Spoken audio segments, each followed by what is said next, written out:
네. 7월 마지막 주 수요 예배에 오신 더불어함께 가족 여러분을 환영합니다. 우리는 7월 한 달 동안 주일 예배를 통해서 일터를 살아가는 하나님 나라 백성이라는 주제로 다니엘의 이야기를 살펴보았는데요. 일의 이야기를 나누다 보니까 한 주의 중심, 이 수요 예배에 오시는 여러분의 마음과 상황이 어떠실지 좀 더 헤아려 보게 되는 시간이었던 것 같습니다. 다니엘은 일에 지배당하지 않으면서도 하나님 나라 백성으로 이중시민으로 그 삶을 살아내게 되는데요. 그 가운데 하루하루 그를 선하게 돌보시고 불의가 가득한 땅에서 그를 통하여서 일하고 계시는 하나님의 이야기를 우리는 만나볼 수 있었습니다. 이미와 아직 사이를 함께 살아가고 있는 우리를 숨쉬게 하고 또 다시금 우리의 정체성을 기억할 수 있게 해주는 말씀이었는데, 오늘 함께하는 이 예배를 통해서도 주님의 따뜻한 임재가, 위로와 격려가 우리 안에 함께 있기를 기대합니다. 함께 찬양하고 기도하며 나아갔으면 좋겠습니다.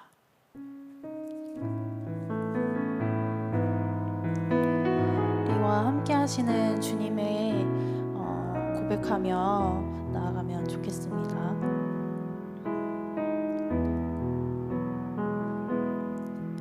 주님, 내가 주의 장막을 사모합니다. 오직 주의 임재를 갈망합니다. 주의 집에서의 하루가 다른 곳의 첫날보다 좋으니 주 사랑 안에 머물며 사랑 노래합니다. 주님, 내가 주의 장막을 사모합니다. 오직 주의 임재를 갈망합니다. 주의 집에서의 하루가 다른 곳의 첫날보다 좋으니 주 사랑 안에 머물며 사랑 노래합니다.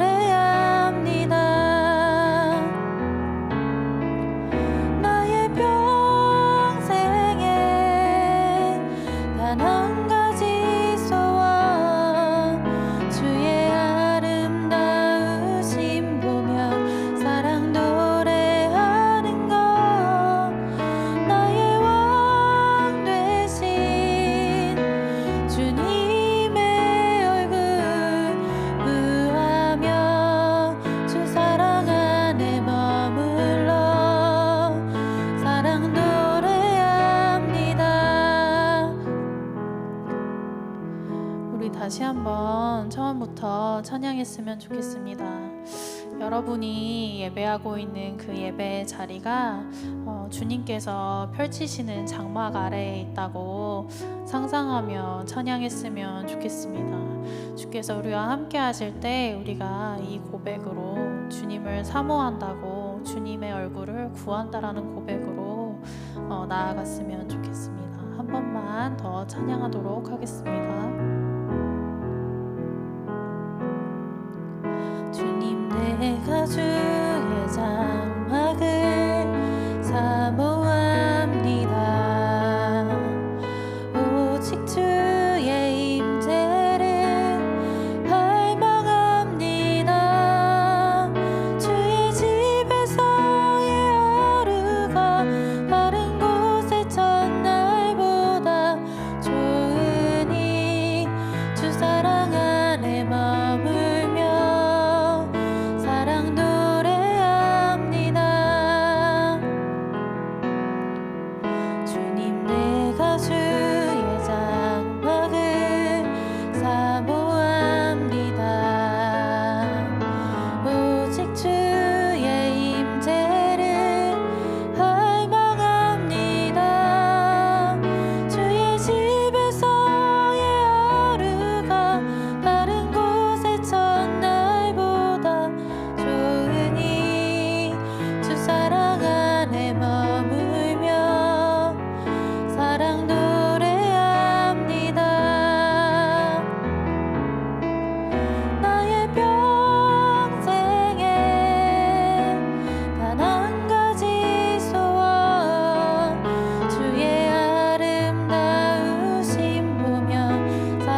시간 하나님 앞에 좀 기도하며 나아갔으면 좋겠습니다.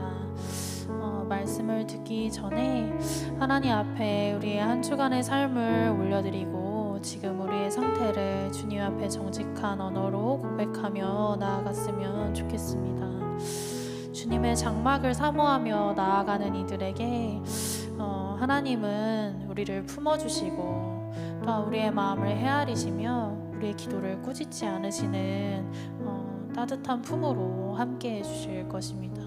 우리 이 시간 하나님 앞에 마음을 열며 좀 기도했으면 좋겠습니다.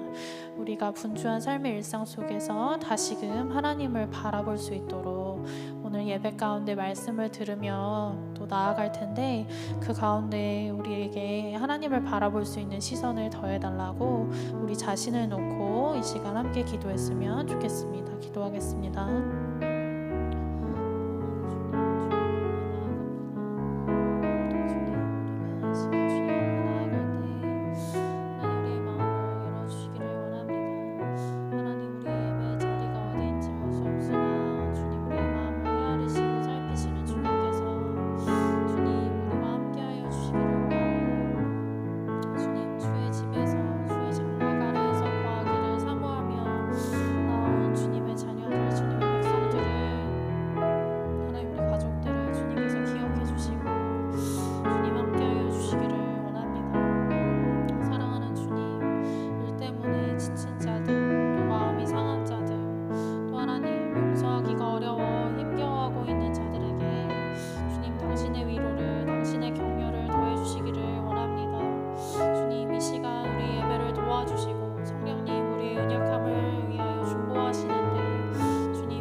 기도할 바를 알지 못할 때에도 우리를 위하여 간구하시는 당신을 기억합니다. 사랑하는 주님, 우리가 예배할 수 있도록 하나님 우리가 당신의 음성을 들을 수 있도록 우리의 마음과 주님 우리의 시선을 열어주시기를 간절히 원하고 바랍니다. 주님 앞에 오늘의 예배를 또 이 시간을 올려드리고 맡겨드립니다.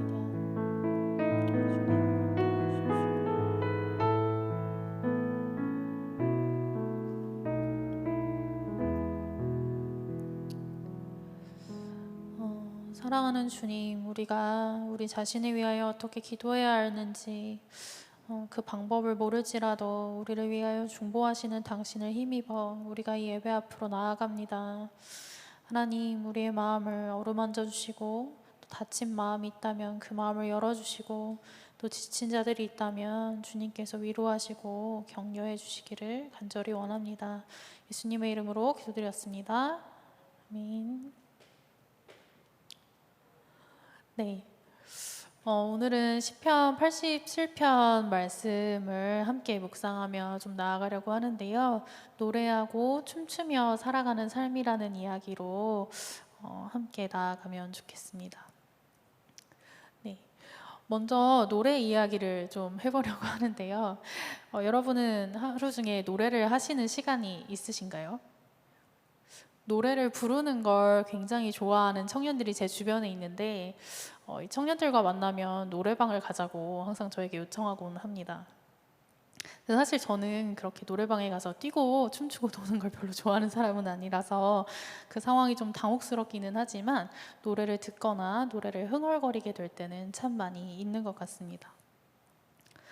여러분은 언제 어떤 노래를 들으시거나 부르시는지 좀 궁금한데요.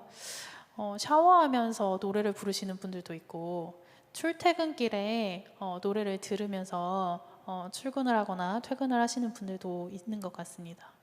또 집안일을 하거나 어떤 일들을 할 때 음악을 틀어놓고 하면 사실 그 음악이 힘이 되기도 하고 또 일을 할 맛이 나게 하기도 하는 것 같습니다. 노래는 사실 우리의 마음, 정서와 깊은 연관이 있습니다.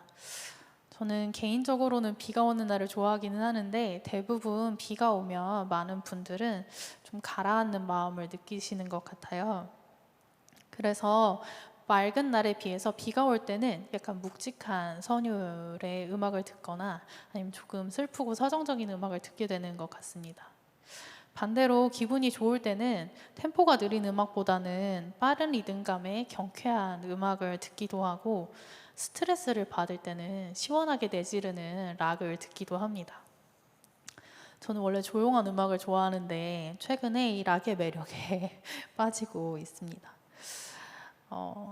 또 어떤 때에는 노래 가사에 푹 빠져서 그 가사들을 생각하면서 노래를 부르기도 하는데요. 어떤 때에는 가사가 없는 음악을 듣고 싶은 느낌을 받기도 합니다. 풍성한 삶의 기초 강의를 듣다 보면 김영곤 목사님이 우리가 부르고 있는 찬양이나 노래가 우리 영혼의 상태와 관련이 있다는 이야기를 들려주시기도 하는데요. 저는 이 이야기에 공감되는 순간이 참 많이 있습니다. 최근에는 노래 중에 의미나 개연성이 없는 가사를 중심으로 구성된 노래들이 있기도 하지만 오래도록 불리워지는 노래들을 보면 노래의 가사는 짧지만 그 가사 안에 많은 이야기와 상황 그리고 감정을 담고 있을 때가 많은 것 같습니다. 노래의 가사는 마치 시와 같을 때가 많은 것 같습니다. 이스라엘 백성은 노래하는 백성이었는데요. 그들은 하나님 앞에서 노래하는 백성이었습니다. 그들은 노래로 예배하고 또 기도했습니다. 시편은 시인 동시에 노래였습니다. 지금은 시편이 문서로만 남아있기 때문에 대체 이 이스라엘 백성이 어떤 음을 가지고 이 노래를 불렀는지 알 수 없지만 시편의 히브리어 제목인 테일림이라는 원어를 살펴보면 이것은 찬양집이라는 뜻을 가지고 있어서 히브리인들에게 이 시편이 그저 시나 문자가 아니라 노래였음을 알 수 있습니다. 그들은 예배 공동체로서 또 하나님 앞에 서 있는 개인으로서 이 시편을 가지고 하나님 앞에 나아가 기도하고 찬양했습니다. 시편이 찬양집이었다라는 것들은 현재 남아있는 이 시편의 말씀을 통해서도 살펴볼 수 있는데요. 음율은 남아있지 않아서 어떤 가락을 가지고 있는 노래인지는 알 수 없지만 노래의 어떤 형식이라는 것을 알 수 있는 곳이 중간중간마다 표현되어 있습니다. 그 중에 한 예로 셀라 이런 말들이 중간중간 삽입되어 있는데요. 이 표현은 악기 연주나 찬양을 하다가 팡파르를 울리거나 잠깐 멈춰라 하는 신호였다고 합니다. 현재에는 대체 이게 어떻게 사용되는지 잘 알 수는 없는 용어인 것 같긴 합니다. 또 시편은 하나님에 대한 찬양과 탄식이 담겨져 있는 말씀입니다. 두 가지 모두 하나님 앞에서 드려지는 고백인데요. 찬양이 하나님께서 우리와 함께 하실 때 느낄 수 있는 기쁨과 감격을 담고 있다면 탄식은 하나님이 마치 부재하시는 것 같은 느낌, 하나님께서 이 상황 속에 계시지 않는 것 같은 느낌 속에서 하나님께 탄식하고 요청하고 토로하는 고백이라고 할 수 있습니다. 이 시편에는 다양한 감정이 있는 그대로 솔직하게 표현되어져 있습니다. 고상하고 우아한 언어이기보다는 거친 표현이 나오기도 하고 저주가 나오기도 합니다. 그래서 시편이 좀 더 인간적이고 매력적으로 다가오기도 하는 것 같습니다. 그래서 시편을 읽을 때는 우리가 무엇을 해야 한다라는 당위나 이렇게 해야 한다는 규칙으로 받아들이는 것이 아니라 진실된 마음으로, 감정으로 또 그것을 수용하시는 하나님 앞에서 이 이야기들을 받아들이는 것이 중요합니다. 이 시편의 이야기들은 우리의 기도를 지원하고 지지하는데요. 우리가 기도를 할 때 특별한 언어를 사용해야 하거나 전문가적인 언어를 사용해야 한다면 기도는 참 어려운 일이 될 수밖에 없을 것 같습니다. 하지만 시편에 있는 기도들은 굉장히 일상적이고 또 감정적이어서 우리가 우아하게 기도해야 한다는 편견을, 전문적으로 기도해야 한다는 편견을 깨주고 있습니다.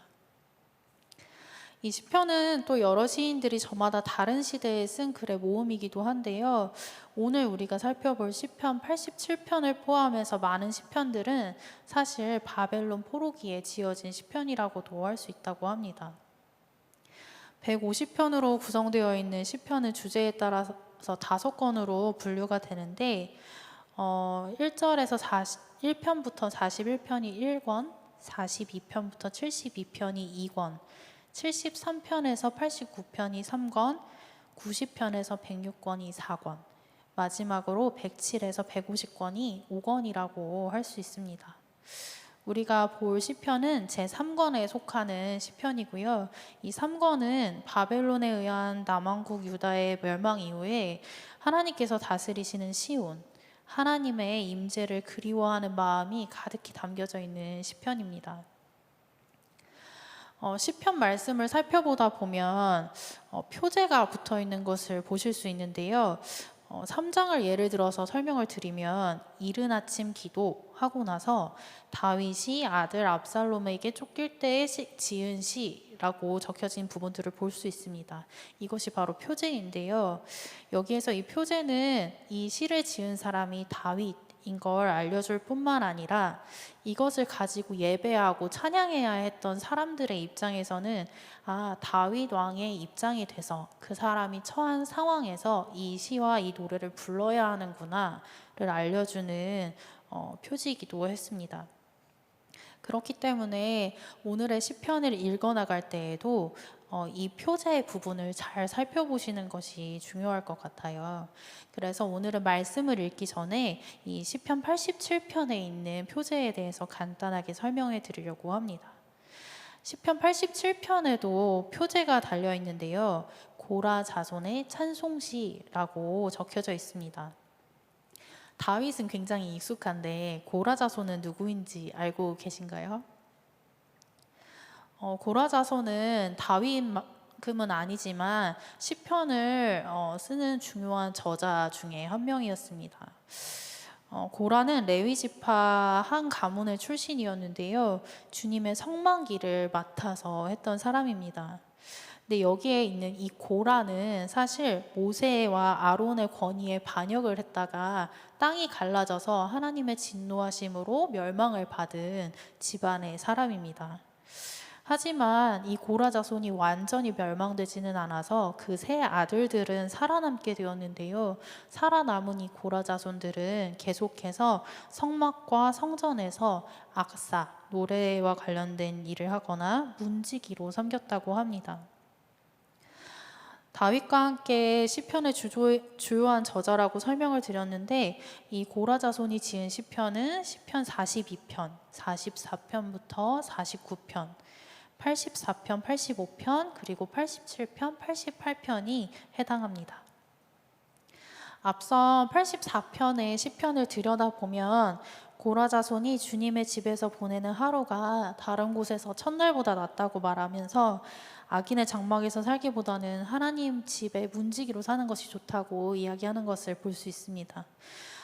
고라 자손의 배경을 보고 나니까 이 고백이 고라 자손의 경험에서 깊이 나온 고백이라고 알 수 있을 것 같습니다.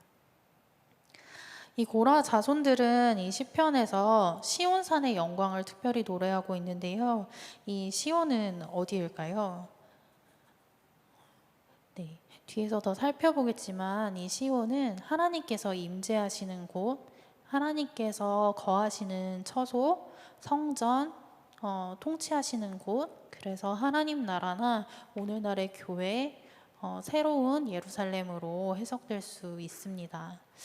이러한 배경을 염두에 두고 바벨론에서 살아가고 있는 한 고라 자손이 되어서 오늘 이 말씀을 묵상해 보면 좋겠습니다.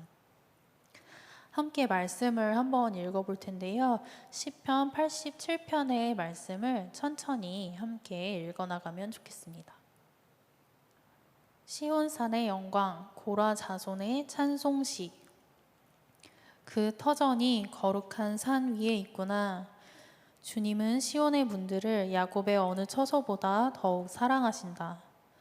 너 하나님의 도성아, 너를 가리켜 영광스럽다고 말한다. 내가 라합과 바빌로니아를 나를 아는 나라로 기록하겠다. 블레셋과 두로와 에티오피아도 시온에서 태어났다고 하겠다. 시온을 두고 말하기를 가장 높으신 분께서 친히 시온을 세울 것이니 이 사람 저 사람이 거기에서 났다고 할 것이다. 주님께서 민족들을 등록하실 때에 그 수를 세시며 이 사람이 거기에서 났다고 기록하실 것이다. 노래하는 이들과 춤을 추는 이들도 말한다. 나의 모든 근원이 내 안에 있다. 네, 잠깐 1분 정도 눈으로 말씀을 읽으면서 말씀을 한번 묵상해 보는 시간을 가지면 좋겠습니다. 말씀드렸던 것처럼 바벨론 포로 시기를 살아가고 있는 고라 자손의 한 사람으로서 이 말씀을 묵상해 보시면 좋을 것 같습니다.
네, 이제 본문 안으로 들어가서 좀 더 자세히 본문을 함께 묵상하며 나아갔으면 좋겠습니다. 오늘의 본문이 시편 87편은 세 개의 구조로 좀 나눠서 살펴보려고 하는데요. 먼저 1절부터 3절까지는 시온산의 영광을 찬양하는 고라 자손의 이야기가 나옵니다. 하나님께서는 시온의 분들을 야곱, 이스라엘의 어느 처소보다도 더 사랑하신다고 이야기하고 있고 이것이 영광스럽다라는 고백이 나옵니다. 4절부터 6절에는 하나님께서 말씀하시는 이야기가 나오는데요. 라합이라고 하는 애굽, 그리고 바벨로니아, 블레셋, 두로, 에티오피아 이 모든 나라에 있는 사람들이 다 시온에서 났다. 그리고 특별히 하나님께서 이들을 등록하셨다라는 표현을 쓰고 있고 수를 세시면서 한 사람 한 사람을 세신다라는 표현을 가지고 있습니다. 마지막 7절에서는 노래하고 춤추는 것들이 나오는데요. 이 정서를 살펴볼 때 기쁨이 가득한 모습이 있습니다. 기뻐하는 이유, 노래하고 춤추며 나아갈 수 있는 이유는 우리의 모든 근원이 시온에 있기 때문이라고 설명하고 있습니다. 먼저 1절에서 3절 부분 시온산의 영광이 어떻게 표현되어 있는지 다시 한번 말씀을 보면 좋겠습니다. 네. 1절에서 3절을 보면 그 터전이 거룩한 산 위에 있구나라고 표시되어 있습니다. 여기에서 이 거룩한 산은 이스라엘 백성이 주로 예루살렘을 일컬었던 말인데요. 상징적으로는 하나님 나라를 의미하기도 했습니다. 그렇기 때문에 이 시온에 대한 모습을 상상할 때 요한계시록의 말씀을 한번 같이 보면 좋을 것 같습니다. 말씀을 같이 한번 읽어보도록 하겠습니다. 나는 새 하늘과 새 땅을 보았습니다. 이전의 하늘과 이전의 땅이 사라지고 바다도 없어졌습니다. 나는 또 거룩한 도성 새 예루살렘이 남편을 위하여 단장한 신부와 같이 차리고 하나님께로부터 하늘에서 내려오는 것을 보았습니다. 그때 나는 보좌에서 큰 음성이 울려 나오는 것을 들었습니다. 보아라, 하나님의 집이 사람들 가운데 있다. 하나님이 그들과 함께 계실 것이요 그들은 하나님의 백성이 될 것이다. 하나님이 친히 그들과 함께 계시고 그들의 눈에서 모든 눈물을 닦아주실 것이니 다시는 죽음이 없고 슬픔도 울부짖음도 고통도 없을 것이다. 이전 것들이 다 사라져 버렸기 때문이다. 네, 요한계시록에서 요한 사도가 이 새 예루살렘을 향하여서 이 시온산을 생각하면서 했던 고백인데요. 여기에 보면 이 시온 특징을 살펴볼 수 있습니다. 다름 아니라 하나님께서 다시 통치하시는 곳이기도 하고 하나님께서 임재하시고 또 하나님 나라의 백성을 돌보시는 장소가 바로 시온입니다. 성전의 문지기였던 고라 자손이 새로운 예루살렘 그리고 하나님이 회복하시고 다시 통치하실 시온, 이 하나님 나라를 바라보면서 고백하는 고백이 이 1절부터 3절에 담겨져 있는데요. 특별히 이스라엘의 어떤 처소보다도 더 이 시온, 다시 회복할 이 하나님 나라를 더 사랑하신다고 고백하고 있는 것을 눈여겨볼 수 있습니다.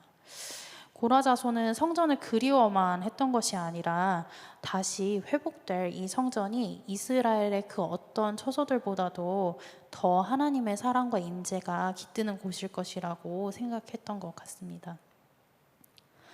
이 하나님의 도성을 영광스럽다라고 고백하고 있는데 그 이유는 무엇 때문일까요? 화려한 성이거나 혹은 이들이 다시 예루살렘의 화려한 성을 재건하거나 부활할 수 있다고 생각했기 때문은 아닌 것 같습니다. 하나님의 이 새로운 도성이 영광스러운 이유는 바로 하나님께서 함께 하시기 때문입니다. 하나님께서 사랑하시고 그 안에 머물러 계시기로 하였기 때문입니다. 이스라엘 백성은 예루살렘을 굉장히 중요한 장소로 여겼던 백성입니다. 이들은 성전을 중심으로 예배했고 그랬기 때문에 아직까지도 많은 사람들이 성지순례를 가기도 하고 성전을 향해서 기도하거나 예배하는 모습을 보이기도 합니다. 하지만 AD 70년에 예루살렘 성전이 파괴되면서 성전 대신에 회당에서 예배를 하는 경우가 생기기도 했고요. 그럼에도 불구하고 그리스도인들은 어떤 장소에 찾아가서 예배하지는 않았습니다. 더욱이 회당에서 예배하는 유대인들과는 다르게 초기 그리스도인들은 회당에서 예배하지 않도록 이야기를 했었는데요. 그 이유는 어떤 것 때문일까요? 시온은 하나님께서 통치하시는 곳, 임재하시는 곳이라고 이야기해 드렸습니다. 우리에게 예배하는 장소가 중요할까요? 여러분 너무 많이 이야기를 들으셔서 아마 바로 대답하실 수 있을 것 같은데요. 우리에게는 더 이상 어떠한 장소가 중요한 것이 아닙니다.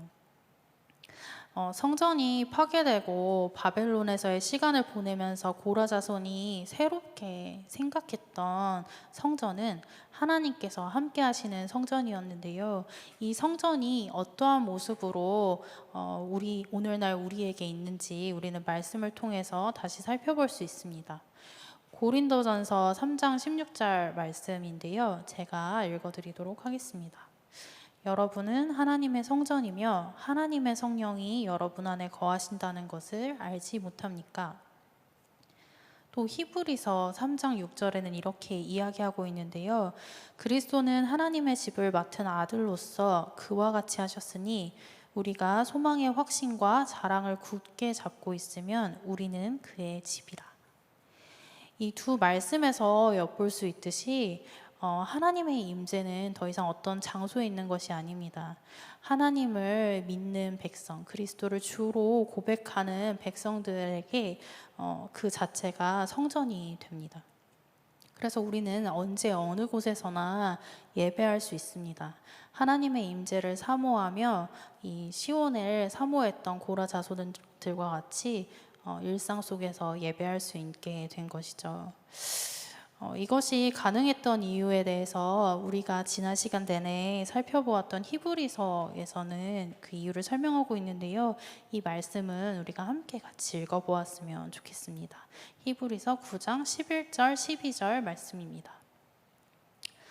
그러나 그리스도께서는 이미 일어난 좋은 일을 주관하시는 대제사장으로 오셔서 손으로 만들지 않은 장막, 다시 말하면 이 피조물에 속하지 않은 더 크고 더 완전한 장막을 통과하여 단 한 번의 지성소에 들어가셨습니다. 그는 염소나 송아지의 피로서가 아니라 자기의 피로서 우리에게 영원한 구원을 이루셨습니다. 우리가 하나님의 성전이 될 수 있었던 이유는 우리가 그리스도 안에 있기 때문입니다. 우리는 더 이상 우리의 죄를 위하여 성전으로 달려가거나 제사를 드리거나 어떠한 의식을 행하지 않아도 됩니다. 우리는 예수님 때문에 이 영원한 구원에 참여하는 은혜를 받은 사람들입니다. 그래서 우리는 이전과는 다르게 어떠한 형식을 갖지 않고 담대하게 그리스도의 피를 의지해서 지성소로 나아갈 수 있는 존재가 되었습니다. 그리고 우리가 그 하나님을 사모하고 예배를 사모하며 나아갈 때 우리는 그곳에서 때를 따라 도우시는 하나님의 은혜를 경험하게 됩니다. 네, 두 번째로 4절에서 6절 말씀을 한번 살펴보려고 하는데요. 네, 말씀을 한번 띄워주실 수 있을까요? 4절에서 6절 말씀에 등장하고 있는 것은 여러 백성들, 민족들에 대한 이야기가 등장합니다. 여기에서 라합이라고 표현된 건 애굽을 뜻합니다. 이것이 이사야서에서도 비슷한 표현이 사용되고 있는데요. 라합이 애굽을 나타내는 별칭이라고 살펴볼 수 있습니다. 근데 여기에서 고라 자손의 입장이 되어서 생각해 보신다면 굉장히 이 4절의 말씀은 쉽지 않게 다가올 수 있습니다. 하나님께서 말씀하시는데 내가 라합과 바벨론, 우리를 지금 포로로 잡아온 이 나라를 나를 아는 나라로 기록하겠다라고 말씀하십니다. 여기서 아는 나라라고 할 때 알다라는 동사는 그저 하나님이 계시구나를 인정하는 나라 정도가 아니라 하나님과 인격적인 관계를 맺는 원어로 살펴볼 때는 야다라는 뜻의 단어입니다. 마치 이스라엘이 하나님을 알았던 것처럼 이 나라들도 내가 나를 아는 나라로 기록하겠다고 하나님 말씀하고 계신 것입니다. 더 나아가서 블레셋과 두로, 에티오피아에 대한 이야기도 나오는데요. 사무엘서에서 봤듯이 블레셋은 끊임없이 이스라엘을 괴롭게 하는 나라였습니다. 또 두로 같은 경우에는 항구 도시였는데 이 도시에서는 상업적인 문화들이 일어났고요. 그렇기 때문에 호전적이고 상업적인 하나님 나라와는 조금 다른 듯한 모습의 권력이 있는 공간으로 그려지곤 합니다. 구스 같은 경우에는 아예 이스라엘 백성과 별 관계가 없을 만큼 거리가 먼 곳, 에티오피아라는 지명이었는데 현재 이디오피아와는 좀 다른 곳이었다고 합니다. 이렇게 4절, 5절에 이어서 나오는 것들은 어떻게 보면 우리를 압제하고 있는 원수 혹은 불편한 관계에 있는 또 낯선 관계에 있는 이방 나라들이 하나님 앞에서 함께 기록된다라는 이야기를 우리는 듣고 있습니다. 지금 우리가 원수이거나 좀 불편한 관계이거나 낯선 사람들이 나중에 우리가 하나님 나라에 갔을 때 완전한 하나님 나라에서 형제, 자매로 등록된다고 생각하면 마냥 기쁘지만은 않을 수도 있고 때로는 불편한 마음이 들 수도 있는데요. 사실 이 고라 자손의 입장에서는 더 큰 어려움을 경험하게 되는 말씀일 수 있었던 것 같습니다. 이 상황에서 7절로 넘어가면 고라 자손은 여기에서 기뻐하고 또 찬양하는 부분들이 나오는데요. 사실 이 반응이 굉장히 어색하게 느껴지기는 합니다. 도리어 앞선 시편의 말씀들처럼 이 이방 나라들을 향한 심판을 요청하고 요구하는 것이 더 자연스러운 고백이 아닐까 하는 생각이 듭니다. 오히려 탄원하는 이 시가 저희 마음에 더 와닿지 않을까 싶어요. 근데 우리가 이 시편이 시라는 것들을 기억한다면 우리는 이 시 한 구절이 그저 쉽게 쓰인 고백이 아니라는 것들을 알 수 있습니다. 이 시편의 행과 행 사이에 어떠한 공간이 있는지 또 어떠한 하나님의 임재가 있는지 우리는 다 헤아리지 못하지만 이 말씀 앞에 머물러 있어 보는 것이 좋을 것 같습니다. 실제로 다른 여러 시편들을 살펴보면 행과 행 사이에 굉장히 극적인 변화들이 나타나는 것들을 볼 수 있는데요. 처음에는 하나님이 계시지 않는 것 같다고 탄원하다가도 돌아서서는 하나님밖에 없다고 고백하는 여러 편의 시편을 우리는 볼 수 있습니다. 대체 이 행과 행 사이에 무슨 일이 일어난 걸까요? 분명한 것은 이 행과 행 사이에 일어나는 일은 우리가 애써서 우리의 마음을 바꾸거나 어떤 규칙에 따라 순종해야 하는 내용은 아니라는 것입니다. 우리가 해야 할 유일한 일은 그저 그 자리에 머물러 있는 것입니다. 행과 행 사이의 시대를 지나가고 있고 그 시간을 견뎌야 하는 우리에게는 그 시간 앞에 또 그 시간에서 여전히 일하고 계시는 하나님 앞에 머물러 있는 것이 굉장히 중요합니다. 또 고라 자손이 어떻게 이렇게 고백을 할 수 있었을까 생각해 볼 때, 이 고라 자손의 배경이 어떠했는지도 생각을 해볼 수 있는데요. 앞서 고라 자손의 배경에 대해서 설명해 드렸던 것처럼 고라 자손은 사실상 두 번째 기회를 얻은 사람들이었습니다. 그들의 조상들이 죄를 지었기 때문에 그들은 더 이상 성전을 섬길 수 없는 위치에 처할 수도 있었는데도 불구하고 그들은 하나님의 성전에서 일하는 사람들이었던 것입니다. 이러한 배경을 가지고 있었기 때문에 어떤 면에서는 이 다른 이스라엘 백성이 아닌 고라 자손이 이러한 찬양을 하는 것이 좀 이해가 가고 납득이 가기도 합니다.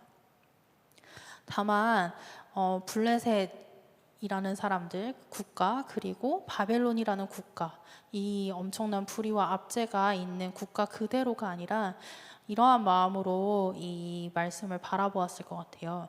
만약에 이 사람들 한 사람 한 사람들도 하나님을 알았더라면, 그랬더라면 블레셋도 바벨론도 애굽도 지금과 같은 모습은 아닐 것입니다. 이 말씀을 볼 때 함께 바라보는 우리도 불편한 마음을 가질 수 있지만 또 한편으로는 우리가 바로 이 바벨론이었고 애굽이었고 블레셋이었기 때문에 우리는 다시금 이 하나님께서 말씀하듯이 시온에 등록된 사람들, 하나님 나라 백성이 될 기회를 얻은 사람들이라는 것들을 기억할 필요가 있습니다.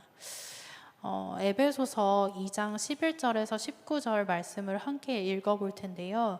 바울도 우리에게 이 잊어버릴 만한 사실을 잊지 말고 명심하라고 이야기하고 있습니다. 같이 한 목소리로 말씀을 좀 읽어보면 좋겠습니다. 그러므로 여러분은 지난날에 육신으로는 이방 사람이었다는 사실을 명심하십시오.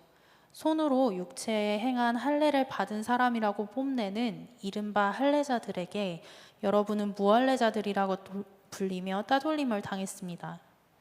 그때 여러분은 그리스도와 상관이 없었고 이스라엘 공동체에서 제외되어서 약속의 언약과 무관한 외인으로서 세상에서 아무 소망 없이 하나님도 없이 살았습니다. 여러분이 전에는 하나님에게서 멀리 떨어져 있었는데 이제는 그리스도 예수 안에서 그분의 피로 하나님께 가까워졌습니다. 그리스도는 우리의 평화이십니다. 그리스도께서는 유대 사람과 이방 사람이 양쪽으로 갈라져 있는 것을 하나로 만드신 분이십니다.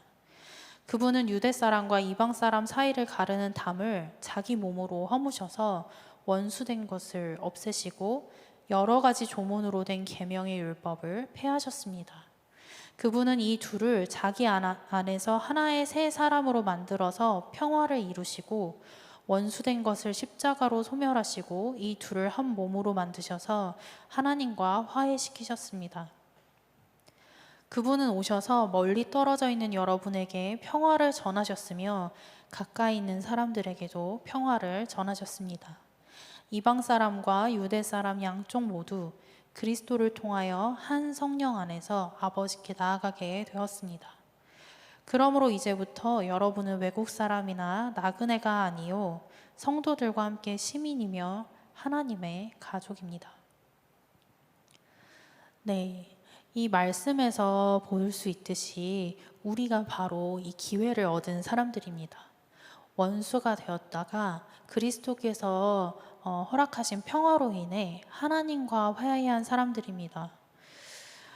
그리고 우리는 한 근원을 갖게 되었는데요. 에베소서 말씀에서도 보는 것처럼 우리는 각각 다른 나라에 속한 사람이 아니라 새로운 한 나라에 속한 사람들이 되었습니다. 사도 바울은 우리의 과거를 기억하라고 이야기하고 있습니다.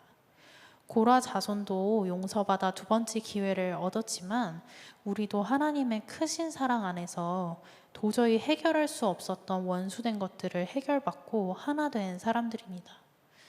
그렇기 때문에 우리는 이 말씀을 볼 때 기뻐하고 감사할 수 있습니다. 영광스러운 하나님 도성에 사는 사람들은 하나님을 알게 되며 하나님을 고백하게 될 것입니다. 그리고 고라 자손은 이것들을 잘 알고 있었던 것 같습니다. 나라를 잃어버린 자신의 형편보다 하나님 나라의 통치가 회복되는 것을 꿈꿀 수 있었던 것 같습니다.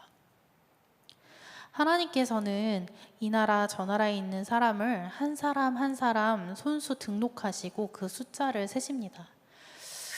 숫자를 이제 큰 숫자를 세다 보면 한 숫자 한 숫자를 셀 때 굉장히 집중해서 세게 되는데요. 그런 것처럼 하나님은 한 사람 한 사람을 직접 손으로 세시면서 기억하시고 그분의 마음에 품으십니다. 우리는 그렇게 하나님께 기억된 존재입니다. 우리가 만약 우리와 좀 불편한 사람들, 낯선 관계에 있는 사람들을 한 형제의 자매로 맞아들인다면 그건 다름 아닌 그분의 그 크신 사랑 때문일 것입니다. 이것은 우리의 힘으로 이루어지지는 않지만 그러나 우리가 하나님의 그 깊은 사랑에 잠길 때에 하나님의 그 사랑이 우리로 하여금 다른 이들을 사랑할 수 있는 힘을 더해 주실 것이라고 생각합니다. 그렇기 때문에 부탁드리고 싶은 것은 이것을 용서해야 한다라는 당위적인 명령으로 받지 않으시기를 부탁드립니다. 말씀드렸던 것처럼 이 행과 행 사이에 가만히 머물러서 우리의 마음을 주님께 올려드리며 좀 나아갈 수 있었으면 좋겠습니다. 마지막 7절에서는 우리 모두의 근원은 하나님께 있다라고 말하며 노래하고 춤추는 부분들이 나옵니다. 고라 자손들은 노래하고 춤추면서 기쁨으로 나아가게 됩니다. 그들이 기쁜 이유는 다름 아니라 우리의 근원이 중심이 선하신 하나님께 있기 때문입니다. 하나님의 백성이 된다라는 것은 고통이 없는 삶은 아니지만 고통보다 진한 하나님의 위로와 격려와 눈물이 깃드는 삶일 것입니다. 우리의 상처는 진할 수 있지만 위로하시는 주님의 손길은 우리의 상처보다 더 진합니다. 주의 인자하심이 함께 하시는 삶이 이 하나님 나라 백성의 삶입니다. 이 하나님이 우리 삶에 함께 하십니다. 그래서 우리가 우리의 힘으로는 꿈꿀 수 없는 곳으로 감히 감당하기 어려운 화해와 용서와 평화가 있는 삶으로 나아가게 하십니다. 백성된 우리가 할 수 있는 일, 해야 하는 일은 우리의 힘으로 이 소망을 스스로 만들어내거나 이루려고 애쓰는 것이 아니라 우리의 모든 반응을 수용하시고 함께 하시기를 기뻐하시는 하나님 앞에 머무르는 것입니다. 고라 자손의 다른 시 84편과 88편을 살펴보면 다양한 반응들이 나오는 것을 알 수 있는데요.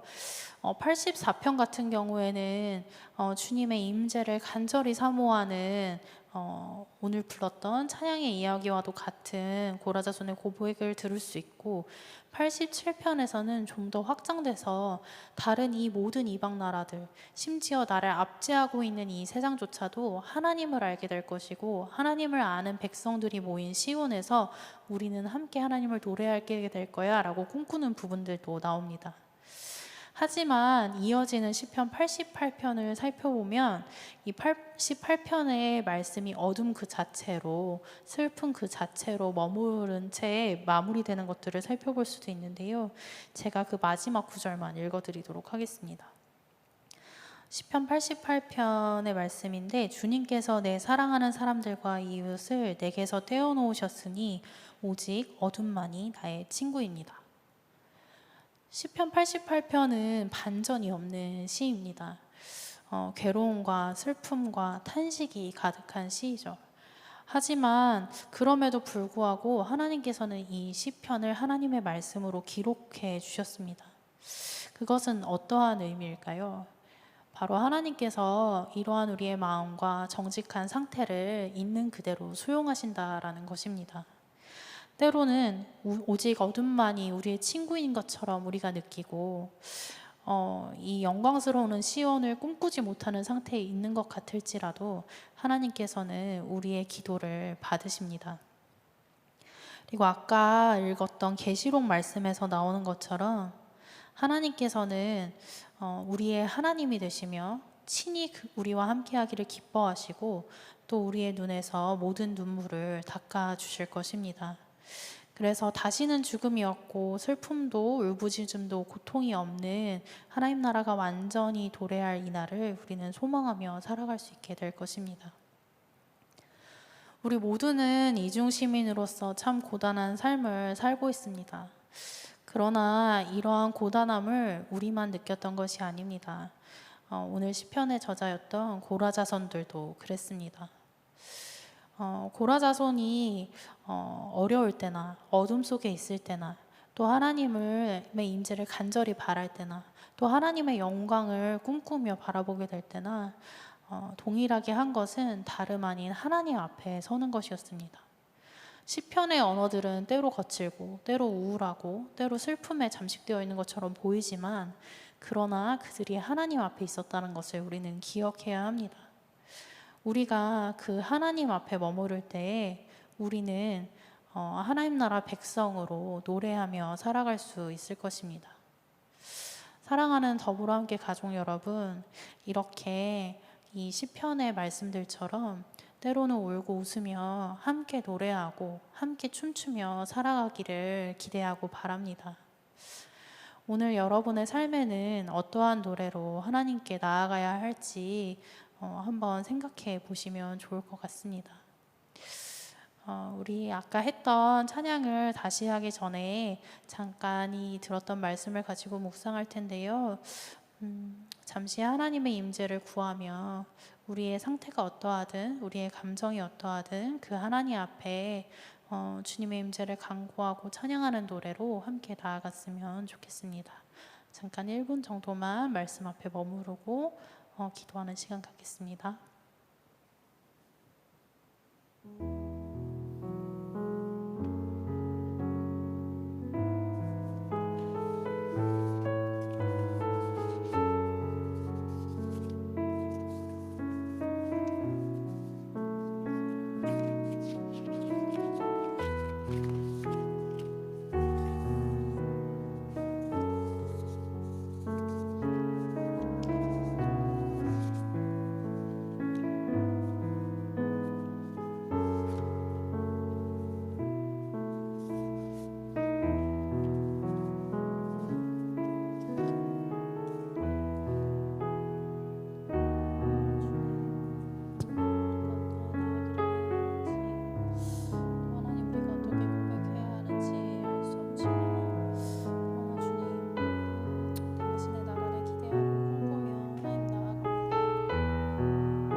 다시 찬양하며 나아갈 텐데요. 고라자손의 그리고 시편의 무수한 그 고백들 속에 찬양도 들어있고 탄식도 들어있는데 이 모든 것들을 수용하시며 받으시는 좀 하나님 앞에 나아갔으면 좋겠습니다. 우리를 두 팔 벌려 기다리시고 또 우리의 마음과 생각을 듣기 원하시며 우리의 지친 마음을 어루만지시기 원하시는 이 하나님 앞에 나아갔으면 좋겠습니다. 그 주님의 장막에서 안식하고 쉬고 우리의 마음을 내려놓으며 나아가기를 기대합니다. 함께 찬양했으면 좋겠습니다.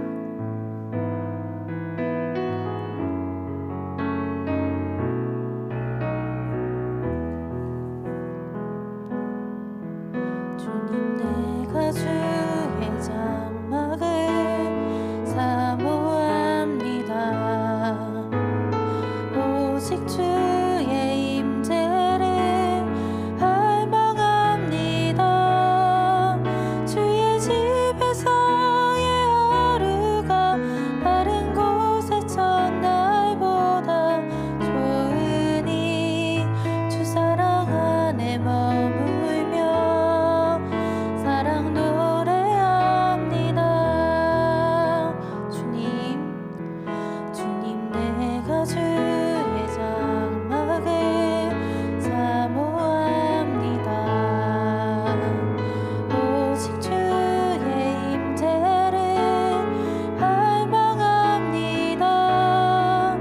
주의 집에서의 하루가 다른 곳의 첫날보다 좋으니 주 사랑 안에 머물며 사랑 노래합니다.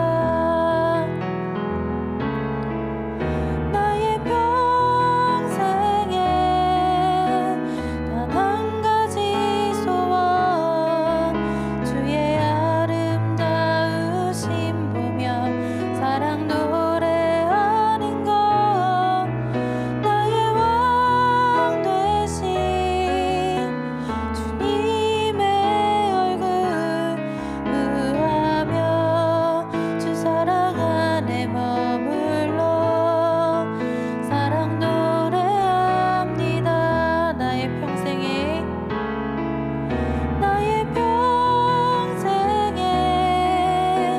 단 한 가지 소원 주의 아름다우심 보며 사랑 노래하는 것 나의 왕 되신 주님의 얼굴 의하며 주 사랑 안에 머물러 사랑 노래합니다.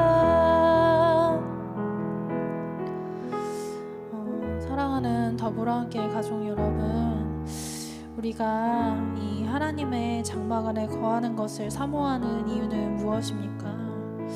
고라 자손이 시온을 바라보며 사모하고 영광스럽다 말하고 그것들을 간절히 기다리고 바랬던 이유는 무엇입니까?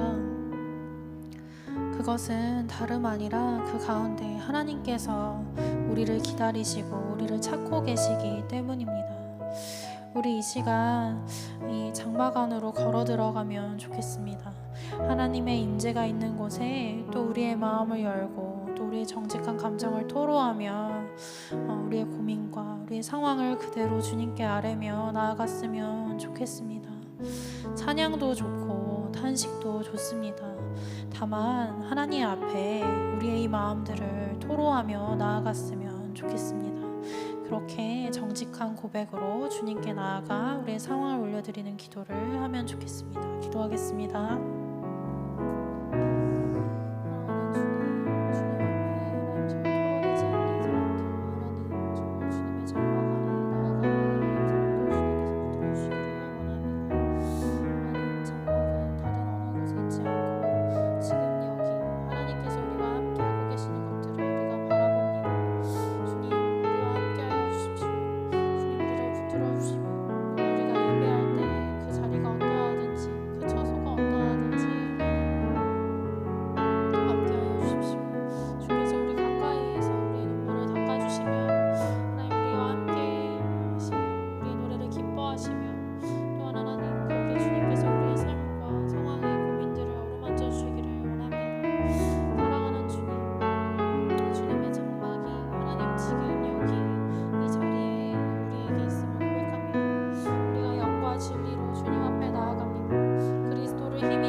이 시간에 이것들을 놓고 하나님 앞에 간구했으면 좋겠습니다.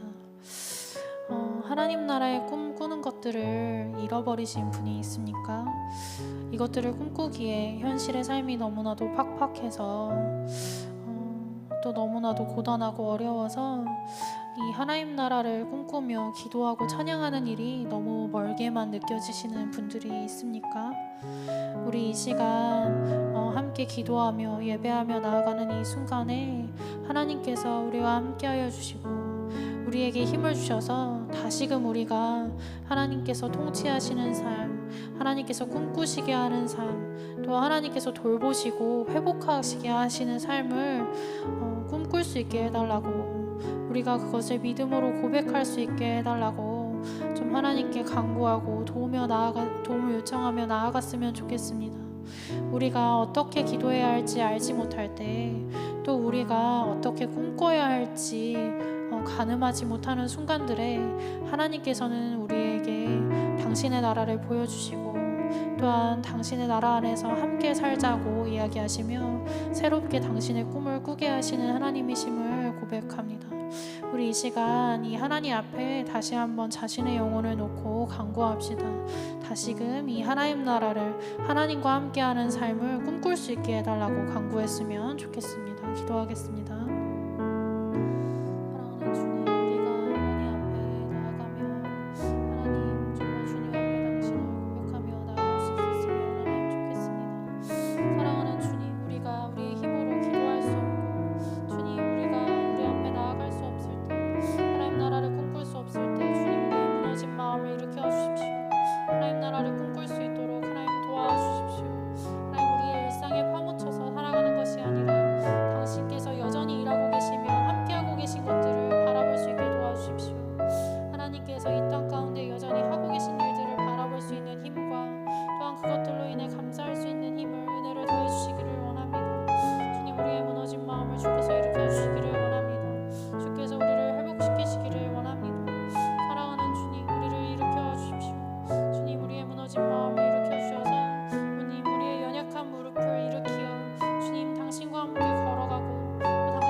우리 모두는 한때 바벨론이었고 애굽이었고 블레셋이었던 사람들입니다.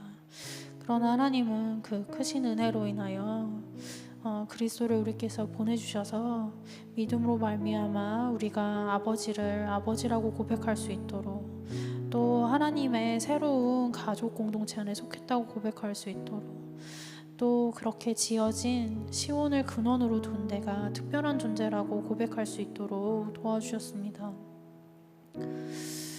우리 이번 시간에는 주변에 있는 아직 하나님을 알지 못하는 사람들을 기억하며 기도했으면 좋겠습니다. 아직은 블레셋처럼, 아직은 바벨론처럼, 애굽처럼 하나님을 알지 못하는 것 같은 사람들, 그래서 이 세상의 방식대로 살아가고 또 세상 가운데 노력하며 살아가면서도 낙심하고 때로 억눌린 사람들, 하나님을 알지 못한 채 부와 권력만을 쫓아가고 있는 사람들을 위해서 기도했으면 좋겠습니다. 하나님께서는 그들을 하나님의 백성으로 등록하시고 한 사람 한 사람을 세실 뿐만 아니라 소중히 여기신다고 말씀하십니다. 우리가 하나님을 알게 되었던 것처럼 이들의 소망 없는 삶 가운데 하나님께서 찾아가 주시기를 우리 이 시간 간구했으면 좋겠습니다. 그래서 소망 없고 꿈꿀 수 없는 이들의 삶 가운데 하나님 나라 백성으로 사는 기쁨을 우리가 함께 경험하게 해달라고, 그래서 이 고라자손처럼 함께 노래하고 찬양할 수 있게 해달라고 우리 주변에 있는 사람들, 특별히 하나님께 나아가지 못하고 있는 사람들의 한 사람 한 사람을 떠올리며 중보하며 나아갔으면 좋겠습니다. 기도하겠습니다.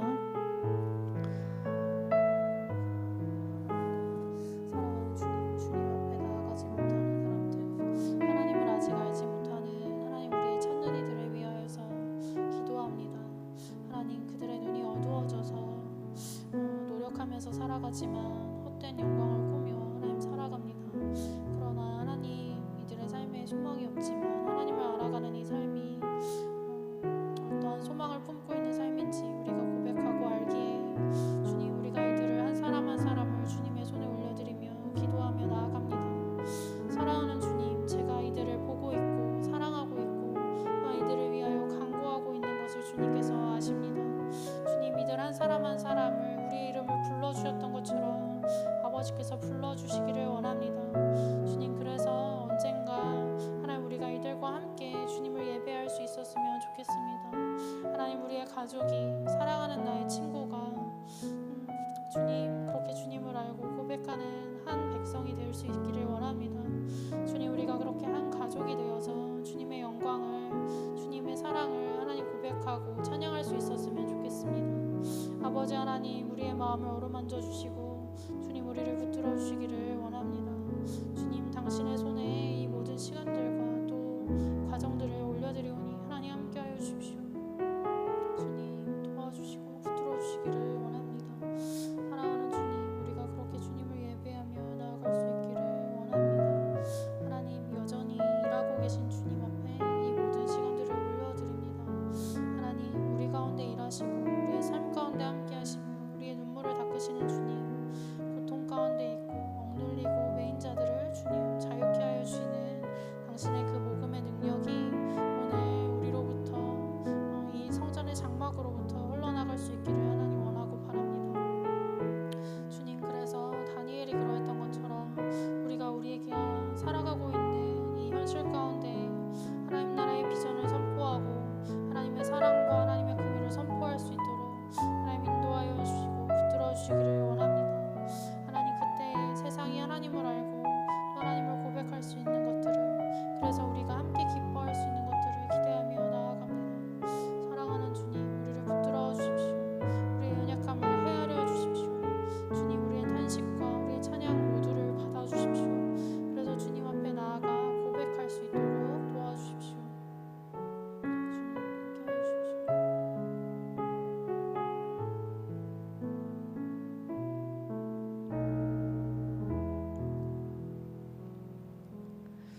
사랑하는 주님, 우리를 불러주시고 원수되었던 우리에게 평화를 또 화평을 허락해 주신 아버지 앞에 나아갑니다. 주님, 우리가 다른 어떠한 노력이나 우리의 힘과 애씀이 아니라 그저 주님께서 우리를 용서하신 그 크신 사랑을 힘입어서 이 시간 주님 앞에 나아갑니다. 우리 가족들이 각자의 자리에서 하나님을 예배하고 기도할 때에 주님, 그들과 함께하여 주시기를 원합니다. 우리와 함께하여 주셔서 주님, 우리의 마음을 어루만지시고 시편의 행과 행 사이에 하나님을 만나고 경험했던 그 인격적인 만남의 경험이 오늘 우리의 예배 자리에도 있기를 간절히 기대하고 소원합니다. 주님, 특별히 우리가 한 사람 한 사람을 떠올리며 기억하며 중보했습니다. 주님께서 그들의 이름을 불러주시기를 간절히 원하고, 주님, 그래서 우리가 언젠가 이들과 함께 주님을 고백하며 예배할 수 있기를 기대합니다. 하나님, 우리에게 이것들을 기대할 수 있고 꿈꿀 수 있는 힘과 소망을 더해 주시기를 원합니다. 또 이 하루에 안식하며 또 주님 앞에 나아갈 때 당신의 깊은 소망과 안식으로 우리를 불러주시기를 원합니다. 예수님의 이름으로 기도드렸습니다. 아멘. 네. 수요 예배를 마쳤습니다. 각자 개인의 자리에서 기도하며 예배를 이어가시면 좋을 것 같습니다.